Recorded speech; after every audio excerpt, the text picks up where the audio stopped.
नमस्कार दर्शक बंधु गुळिची बा गिलोय को आयुर्वेद अमृत बोली कहीं कहती गुळिची खाइबा पूर्व यही कथा निश्चित जानतु। ओडिया रे गुड़ुची गुळिची लता कहती, इंग्राजी रे गिलोय बोली कहती। यार वैज्ञानिक नाम है टिनोस्पोरा क्रोडिफोलिया। संस्कृत रे यार नाम अमृता, मधुपर्णी, तंत्रिका, कुंडलिनी नाम रे परिचित। गुड़ुची एक बहुवर्षीय आरोहिणी लता अटे। आयुर्वेद रे यहाकू ज्वरर महान औषध कहुए। यही लता साधारणतः निम्ब, आंब, बरगछ पाखरे रही थाए। यह जो गछरे माड़ी थाए से गछर गुण लतारे ही रही थाए। यार कांड काणी आंगुळीरू वृद्धांगुली परी मोटा होई थाए। लता उपरे थिबा कांडर छाली बहुत पतला। ताकू बाहर करदेले भितर सबुज मांसल अंश देखा जाए। पत्र हृदय आकारर पानपत्र परी। ग्रीष्म ऋतु रे छोट छोट हलदिया रंगर फूल गुच्छ आसे। गुळुची को सर्वदा ताजा एवं कंचारे व्यवहार करिबा उचित। यह कौनसी गछ को आश्रय करी माड़ी थाए। यह अमृत परी गुणकारी होइथिबारु एहार अन्य नाम अमृता। यह मध्य एक रक्तवर्धक एवं शक्तिवर्धक रासायन। गुळुचीर कांड, मूल एवं पत्र औषध रूपे व्यवहृत हुए। निम्म गछरे एवं बर गछरे माड़ीथिबा गुळुची अत्यंत औषधीय गुणयुक्त अटे। आंब गछरे माड़ीथिबा गुळुची संग्रह करा जाई पारे, मात्र तेंतुली गछरु एहाकु संग्रह करा जाए नाही। गुळुचीर पत्र गुड़िक पानपत्र परी पत्ररे 7 ରୁ 9ଟି जाए शिरा थाए। एही लतार कांडरू बायबीय चेर बा ओहळ बाहरी पवन रे झुलु थाए। गुळुची कांड को शुक्लारे नुहे कंचारे व्यवहार कले उत्तम फल मिले। उच्च रक्तचाप, हृदय रोग एवं मधुमेह पई एई भली औषध प्राय नाही कहिले चले। राजजक्ष्मा को यह मूलरू उपाड़ी फिंगी दिए। मेह, प्रमेह, स्वप्न दोष एवं नपुष्पकता आदि रोगरे यह असाधारण प्रभाव देखाई थाए। तेबे आसंतु जानिबा गुळुचीर विभिन्न रोग पई यहाको किपरि व्यवहार करा जाए।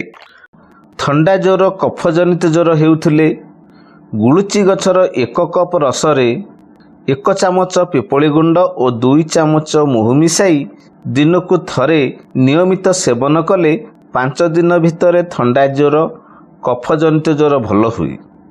कोष्ठबोध बा कठिन झाड़ा हेउथिले गुळुची पत्र रस 1 चामच और पुराणा गोड़ 1 चामच को मिसाइब।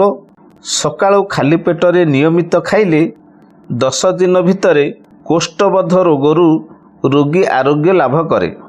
जंडिस बा कामल रोग हेउथिले गुळुची पत्र बा गछर रस 2 चामच सह अर्ध ग्लास घोल दही नियमित सेवन कले 10 दिन भितरे कामल रोग उपशम हुए। गुळुची रस सहित महु मिसाई नियमित सकाळु सेवन कले अल्प दिन भितरे एही रोग भल हुए।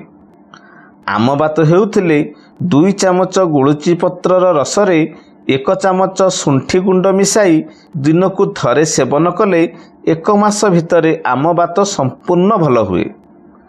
मुंड व्यथा, मुंड बुलाउथिले, पित्त हेतु मुंड बुलाउथिले कि मुंड व्यथा हेले 2 चामच गुळुची पत्र रसरे 1 चामच चीनी मिसाई दिनकू थरे नियमित सेवन करिबो 1 सप्ताह भितरे रोग उपशम हेबो।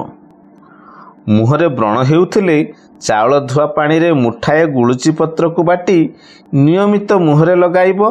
5 दिन भितरे मुहर समस्त व्रण सुखी मिलई जिवो। मुह चिकण दिसिबो। 10 दिन एही परि कले मुहरु व्रण चिन्ह मध्य लिभि जिवो। सर्पदंशन हेउथिले 50 ग्राम गुळुची मूल को बाटी सर्पदंशन करिथिबा रोगी सेवन कले सर्प विष विनष्ट हुए।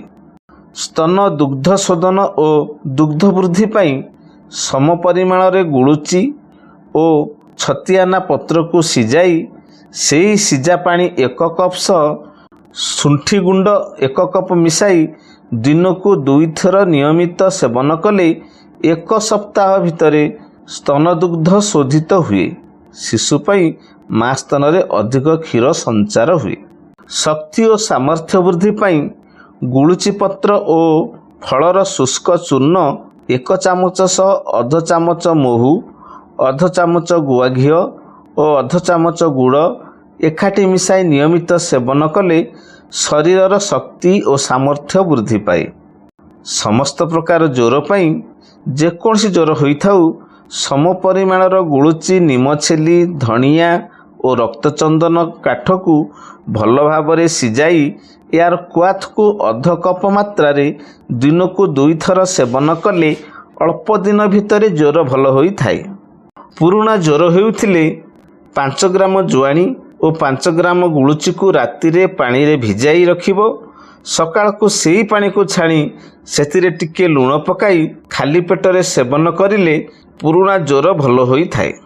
କାଶ, କଫ, ପ୍ଲିହା ବୃଦ୍ଧି ହୋଇଥିଲେ ନିମ ଗଛରେ ମାଡ଼ିଥିବା ଗୁଳୁଚି ଲତା ଓ ପତ୍ରର 25 ଗ୍ରାମ ରସ ସହ 1 ଗ୍ରାମ ପିପଳି ଚୂର୍ଣ୍ଣ, 1 ଚାମଚ ମହୁ ମିଶାଇ ସେବନ କଲେ ସେସବୁ ରୋଗ ପ୍ରଶମିତ ହୁଏ। ଅରୁଚି ହୋଇଥିଲେ ଶୁଖିଲା ଗୁଳୁଚି କାଣ୍ଡର ଚୂର୍ଣ୍ଣ 1 ଚାମଚ ସହ ମହୁ ମିଶାଇ ଖାଇଲେ ଅରୁଚି ନିବାରିତ ହୁଏ। ମୂର୍ଚ୍ଛା ହୋଇଥିଲେ ମାନସିକ ଆଘାତ, ସ୍ନାୟବିକ ଦୁର୍ବଳତା କିମ୍ବା ଅନ୍ୟ କୌଣସି କାରଣରୁ ମୂର୍ଚ୍ଛା ହେଉଥିଲେ ରୋଗୀକୁ ଗୁଳୁଚି ପତ୍ର ରସରେ ମହୁ ମିଶାଇ 2 ମାସ ପର୍ଯ୍ୟନ୍ତ ସେବନ କରିବାକୁ ଦେଲେ ଆଉ ମୂର୍ଚ୍ଛା ରୋଗ ହୁଏ ନାହିଁ। ରାଜଯକ୍ଷ୍ମା ପାଇଁ ପତ୍ର ସହ ଗୁଳୁଚି ଲତାର ଅଧ କପ୍ କ୍ୱାଥ ଦିନକୁ 3 ଥର ନିୟମିତ ସେବନ କଲେ ଯକ୍ଷ୍ମା ଭଲ ହୁଏ। ଯକ୍ଷ୍ମା ଜନିତ ଜ୍ୱର ଉପଶମ ହୁଏ। ଦାହ ରୋଗ ହୋଇଥିଲେ, ଦେହ ହାତ ପୋଡ଼ାଜଳା ହେଉଥିଲେ ଅଧ କପ୍ ଗୁଳୁଚି କ୍ୱାଥରେ 1 ଚାମଚ ମହୁ ମିଶାଇ ନିୟମିତ ସେବନ କଲେ ଦାହ ରୋଗ ଭଲ ହୁଏ। ଯୋନି ଦାହ ପାଇଁ ଗୁଳୁଚି କାଣ୍ଡର କ୍ୱାଥରେ ମହୁ ମିଶାଇ ସେବନ କଲେ ଯୋନି ଦାହ ଉପଶମ ହୁଏ। ମେହ ବା ଧାତୁକ୍ଷୟ ପାଇଁ 4 ଚାମଚ ଗୁଳୁଚି ରସ ସହ 1 ଚାମଚ ମହୁ ମିଶାଇ ଦିନକୁ 2 ଥର ନିୟମିତ ସେବନ କଲେ ମେହ ରୋଗ ଭଲ ହୁଏ। ପ୍ରମେହ ବା ଗନେରିଆ ପାଇଁ 1 କପ ଗୁଳୁଚି କ୍ୱାଥ ଦିନକୁ 2 ଥର ଲେଖାଏଁ କିଛି ଦିନ ଖାଇଲେ ପ୍ରମେହ ରୋଗ ଉପଶମ ହୁଏ। ଅର୍ଶ ପାଇଁ ଗୁଳୁଚି ରସ କିମ୍ବା ଗୁଳୁଚି ଚୂର୍ଣ୍ଣ 4 ଗ୍ରାମକୁ ଘୋଳ ଦହି ସହ କିଛି ଦିନ ସେବନ କଲେ ଅର୍ଶ ରୋଗ ଭଲ ହୁଏ। ଶ୍ୱାସ ରୋଗ ହେଉଥିଲେ ସମ ପରିମାଣର ଗୁଳୁଚି କାଣ୍ଡ, ବାସଙ୍ଗ ଗଛର ମୂଳ, ହଳଦୀ ଓ ଭେଜି ବାଇଗଣ ଫଳକୁ ଏକାଠି ସିଝାଇ କ୍ୱାଥ ପ୍ରସ୍ତୁତ କରିବ। ଏହି କ୍ୱାଥ ଅଧ କପ୍ ସହ 1 ଗ୍ରାମ ଗୋଲମରିଚ ଚୂର୍ଣ୍ଣ ମିଶାଇବ।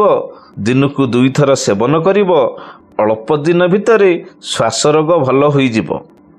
ଯୋନିକଣ୍ଡୁ ହେଉଥିଲେ 25 ଗ୍ରାମ ଲେଖାଏଁ ଗୁଳୁଚି କ୍ୱାଥ ଦିନକୁ 2 ଥର ସେବନ କଲେ 5 ଦିନ ଭିତରେ ଯୋନିକଣ୍ଡୁ ଉପଶମ ହୁଏ। ଅଗ୍ନିମାଦ୍ୟ ଓ ଏସିଡିଟି ହେଉଥିଲେ ଗୁଳୁଚି ଓ ଶୁଣ୍ଠିର କ୍ୱାଥ ପ୍ରସ୍ତୁତି କରି ଦୈନିକ ଅଧ କପ ଖାଲି ପେଟରେ 2 ଥର ସେବନ କଲେ କିଛି ଦିନ ଭିତରେ ଅଗ୍ନିମାଦ୍ୟ ରୋଗ ଭଲ ହୁଏ। ଆଣ୍ଠୁଗଣ୍ଠି ବାତ ହେଉଥିଲେ ସମ ପରିମାଣର ଗୁଳୁଚି ଓ ପିପଳିକୁ କ୍ୱାଥ ପ୍ରସ୍ତୁତ କରିବ। ଏହି କ୍ୱାଥରୁ ଅଧ କପ୍ ପ୍ରତ୍ୟହ 3 ଥର ନିୟମିତ ସେବନ କରିବ।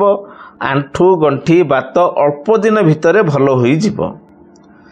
ମେଦ ବୃଦ୍ଧି ହୋଇଥିଲେ ସମ ପରିମାଣର ଗୁଳୁଚି କାଣ୍ଡର ଚୂର୍ଣ୍ଣ, ମୁଥାମୂଳର ଚୂର୍ଣ୍ଣ ଓ ମହୁ ଏକାଠି ମିଶାଇ ଦିନକୁ ଥରେ ନିୟମିତ ସେବନ କରିବ। କିଛି ଦିନ ଭିତରେ ମେଦ ବୃଦ୍ଧି ପ୍ରଶମିତ ହେବ। ବୟସ ଛଉ ହେଉଥିଲେ ନିମ ଗଛରେ ମାଡ଼ିଥିବା ଗୁଳୁଚି ଲତାକୁ ଆଣି ସେଥିରୁ ରସ ବାହାର କରି ନିୟମିତ ଲଗାଇଲେ ବୟସ ଛଉ ଭଲ ହୋଇଥାଏ। ଭିଡ଼ିଓଟି ଭଲ ଲାଗିଥିଲେ ନିଶ୍ଚିତ ଭାବେ ଲାଇକ୍, ସେୟାର, ସବସ୍କ୍ରାଇବ୍ କରିଦେବେ ଏବଂ ପ୍ରିୟଜନମାନଙ୍କୁ ସେୟାର କରିବାକୁ ଭୁଲିବେ ନାହିଁ। ଧନ୍ୟବାଦ।